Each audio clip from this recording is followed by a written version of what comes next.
Good evening. I have known for a little bit that I had the devotional tonight, so I had one written and was ready to go. Then I had a very traumatic event happen to my life, and it took me to my core, and so that's what I want to talk about tonight.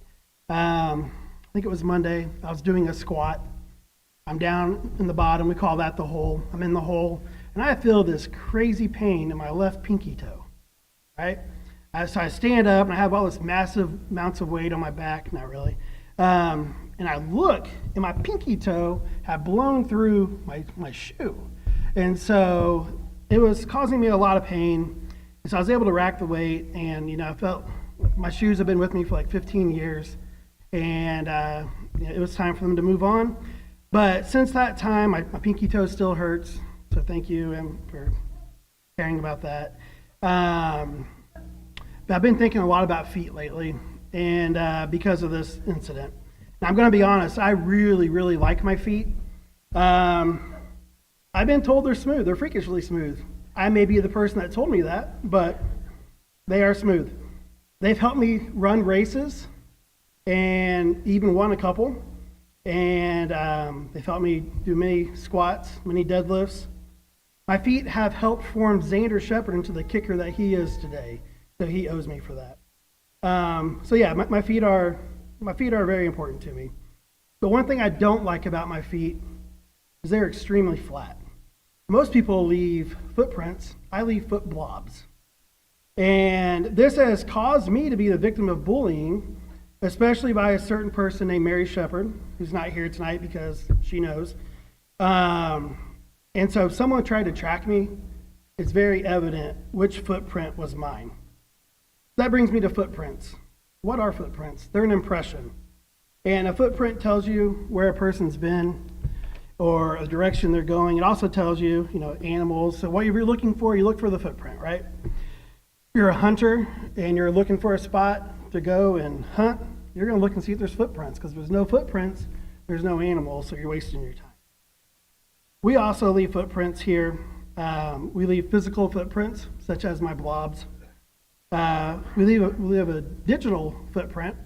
One of the best things, I don't really like Facebook, but the reason why I have it is because it's pretty cool to get the memories and see like my kids when they were little and the fun memories that pop up on that. And I also know that whenever I die, my great-grandkids be able to pull up my Facebook and see me, the things I did, my massive shoulders. They get to see a lot of great stuff.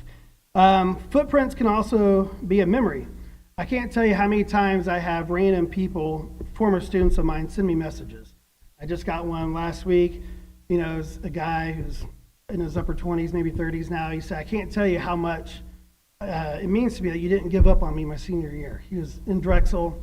He's doing well now, and he said, thank you for, being there for me and supporting me. And the crazy thing is I don't remember the kid, right? But he remembers me. He remembers the footprints that I left for him.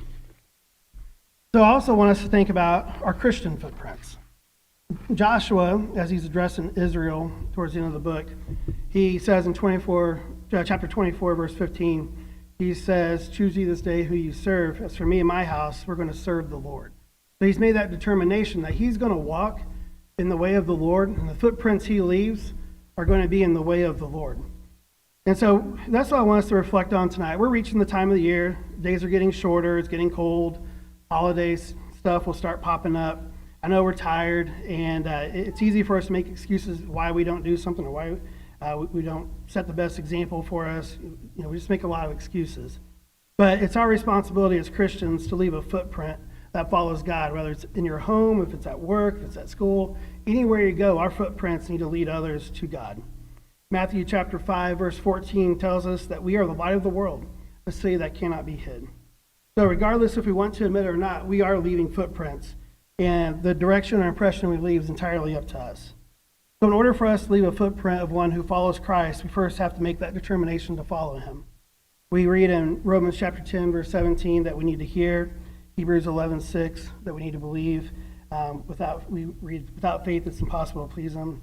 We need to repent, Acts 17, verse 10. We need to confess Jesus with our mouth, found in Romans 10, verse 9. And then Acts 2:38 tells us we need to be baptized. But that decision, once you've made that, that's just the start. That's just, determining your footprints are going to lead the way, lead others to Christ. Revelation chapter 2, verse 10 tells us we have to remain faithful unto death to receive that crown of life. But tonight, if you have any needs of the congregation, please come forward as we stand and sing the song of invitation.